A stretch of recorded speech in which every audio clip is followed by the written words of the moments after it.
¿Qué tal? Muy buen día a todos, sean bienvenidos una vez más a Planea tu Libro.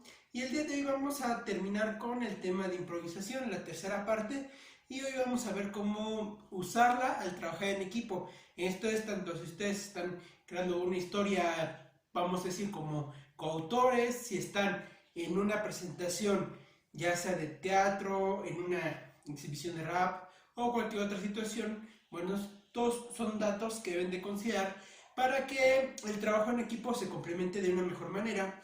Y bueno, en los casos de los participantes también deben de considerar lo que vimos en los dos videos anteriores para que todos nutran a la misma obra. Comenzamos.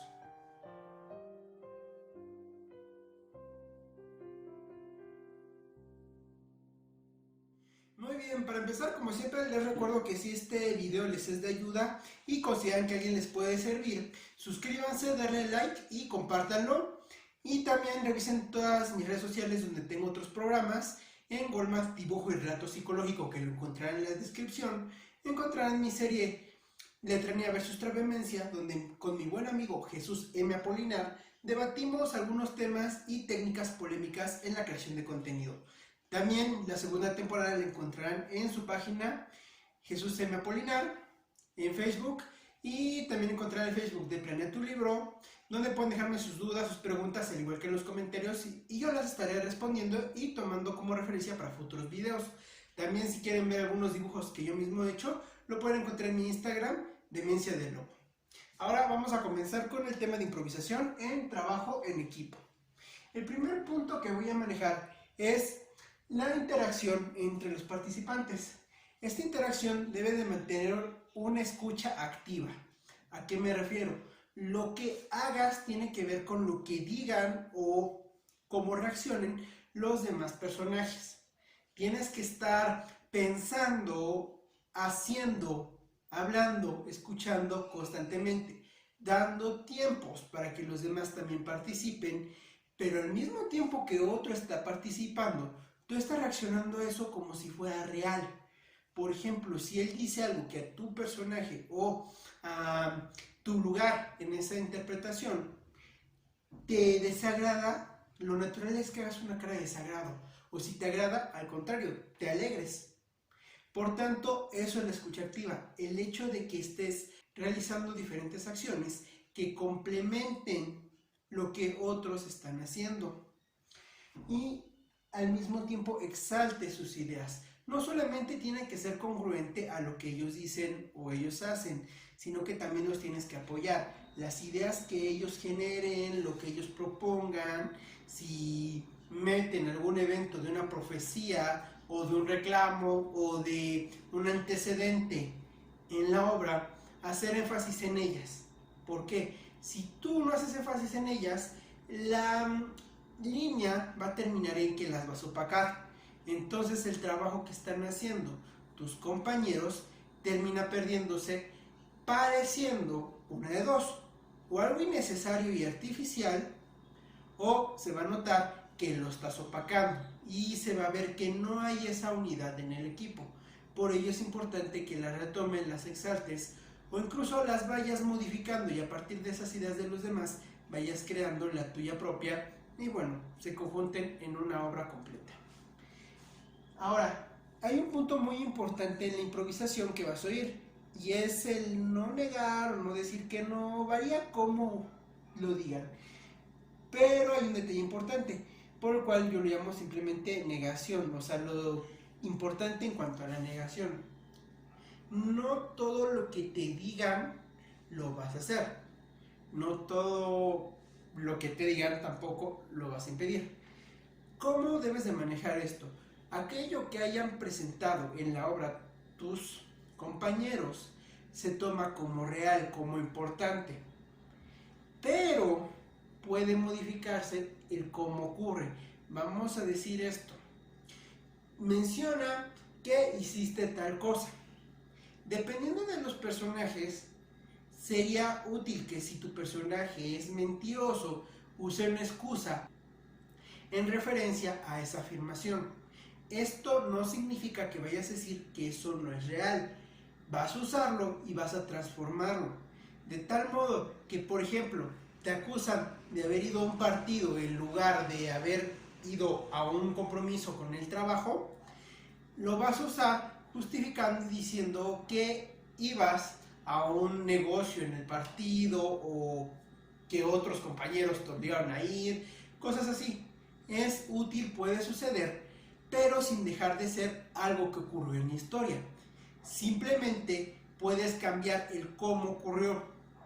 Y también, si tú aceptas todo lo que te dicen tal cual, sin hacer algún cambio a ello o una adición, como mencionaba hace rato, exaltar las ideas, no haces ningún movimiento, también se considera una negación, aunque tú estés afirmando. ¿Por qué? Porque lo que niegas es el desarrollo de la historia. Al hacer todo tal cual te lo dicen, salta, agáchate, voltea para allá, di esto, termina sin haber una historia, porque tu personaje solamente se vuelve una especie de robot completamente obediente, al menos de que esa sea tu intención, en cuyo caso, de hecho, la improvisación termina en manos del otro personaje hasta que tú quieras romper esa línea de tu historia.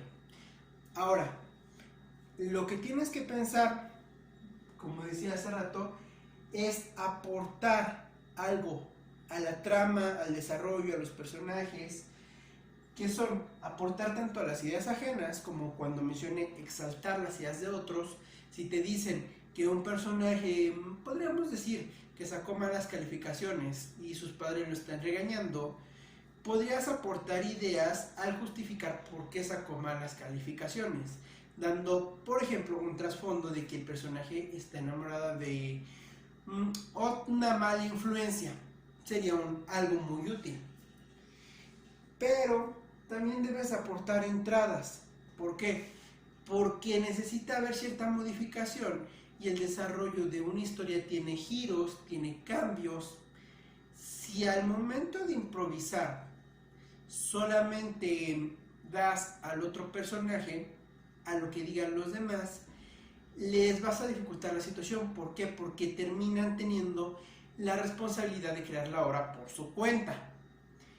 Al tú darle ciertas entradas, incluso le vas a facilitar algunos detalles que él no haya podido resolver en lo que ya pensó. Por ejemplo, están tratando de evitar que un ser malvado domine el mundo. Y tú aportas que tu personaje tiene cierta arma o cierta habilidad, o puedes directamente decirle a otro personaje que saque un arma, una habilidad, etc.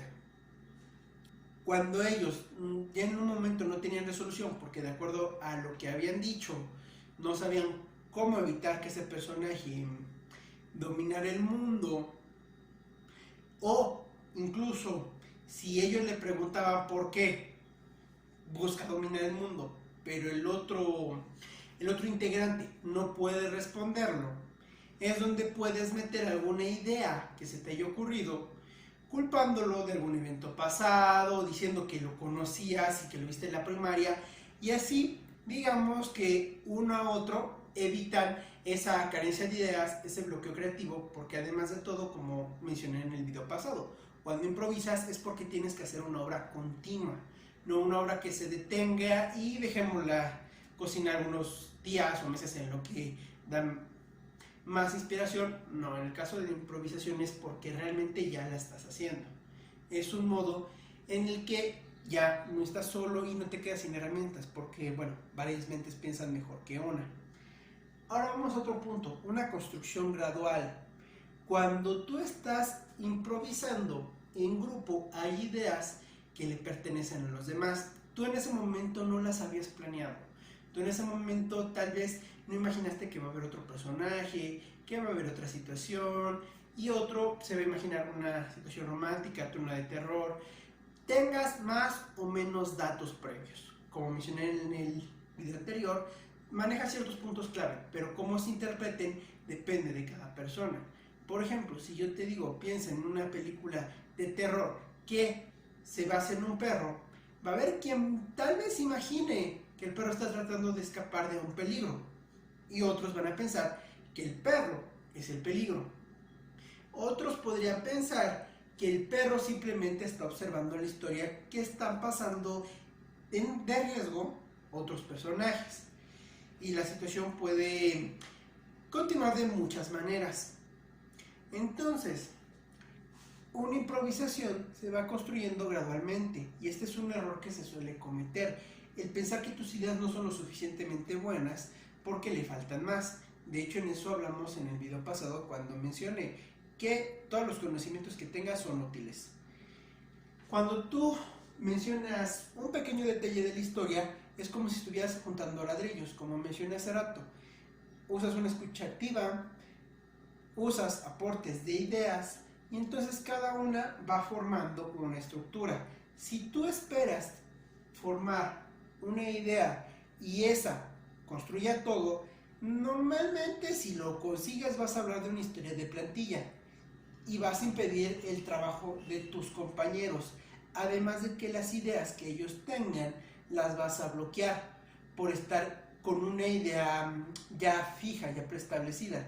Por ello tienes que pensar que todo se va a construir poco a poco. Si en un momento de la improvisación no sabes cómo resolverlo, no debes de preocuparte, poco a poco se va a ir manejando como ocurre en la realidad. Normalmente nosotros no sabemos qué vamos a responder a la siguiente pregunta que nos hagan porque todavía no sabemos qué pregunta nos van a hacer. Entonces, ya con esta situación aclarada, que tienes que ir poco a poco y no pensar tanto en la situación completa, sino en lo que tienes hasta ahora, claro, buscando nuevas ideas, pero no tomarlas como un hecho hasta que se presenten, esto nos lleva al siguiente punto: concentrar situaciones en una dirección. En la ocasión pasada ya te mencioné que debes de pensar varios posibles finales a tu improvisación y irlo guiando hacia allá. Entonces, cuando tú trabajas en equipo, un aspecto muy recurrente es que se abren varias puertas, varios caminos, dependiendo de lo que haya aportado cada uno. Por ello, una vez que vayan decidiendo cuál es el camino que va a tomar, cuál es el conflicto que van a considerar como principal, debes de ir cerrando puertas, ir cerrando caminos, para que así, cuando tú tengas uno solo, que sea el conflicto principal, puedas darle resolución y puedas dar un final. Incluso si lo hablas previamente, podrían pensar en decidir cerrar una trama secundaria para dar un final chistoso o ingenioso. Esto es un riesgo porque al momento de improvisar, bueno, desconoces cuáles sean las tramas secundarias, pero es una posibilidad. También la puedes usar como elemento emergente si el final no sonó impactante, para permitir esa comodidad. Una vez de haber resuelto el problema principal, meter alguna trama que se haya quedado y que los espectadores tal vez se hayan olvidado. Pero bueno, como te lo digo, es si en último momento sientes que algo faltó. Principalmente tienes que irlos centrando a una sola vía conforme los integrantes de tu equipo hayan decidido exaltar más a una idea que a otras. Ahora, el último punto que te quiero manejar es que debes de considerar el tiempo cuando trabajas en equipo. Lo debes de considerar en los casos anteriores, cuando trabajas solo también, pero cuando tú hablas de una improvisación en equipo, se vuelve un poquito más complejo. ¿Por qué? Porque en el caso de los demás solamente tienes que considerar el tiempo total, donde tienes que terminar antes del límite para que quede cuadrado a lo que necesitas. Pero aquí también debes de considerar el tiempo de las intervenciones, que sea justo, que sea adecuado, qué tanto va a aportar cada integrante. Si tú consideras en esa interpretación que abordaste demasiado y no das ese tiempo de que los demás integrantes se presenten, entonces tienes que acortar más tus interpretaciones y tal vez exaltar más las ideas de los demás y motivarlos a actuar, a presentarse. Del mismo modo, si al contrario no has participado mucho y te quedas detrás de los demás, no hay diálogos y situaciones que te hagan ser visible, lo conveniente es que busques un espacio para aportar en lo que ya están hablando. O quizá que te dediques a otros aspectos que también nutran la obra, aunque no sean propiamente diálogos, no sea lo que más se ve, pero que sí lo ayude de uno o de otro modo. ¿Por qué? Porque si no, no se va a ver orgánico, se va a ver como si tú estuvieras ahí estorbando. Por ello es importante que tu participación sea más o menos acorde a los demás. Claro, si tu participación, ya sea como un personaje o en otros ámbitos, es secundaria o es incidental, bueno, tienes que entonces considerar el no entrar demasiado, el entrar lo suficiente para el tipo de actividad o obra que estés haciendo, sin abrumar a dónde quieres hacer énfasis. Entonces es un concepto un poquito más complicado, que es solamente considerar el tiempo total y terminar antes de que el reloj te marque la hora de final. Ahora, bueno, espero que estos consejos te hayan sido de mucha ayuda. También puedes dejarme en comentarios cualquier otro tema con el que quieras que continúe. Ahora, aquí abajo en la descripción también les voy a dejar una transmisión con mi amigo Polinar, donde hablamos de este tema de trabajar en equipo y más o menos manejarlo de una manera justa, de una manera donde todos intervengan y haya un mejor entendimiento. Y bueno, eso fue todo por esta clase y nos vemos en la siguiente.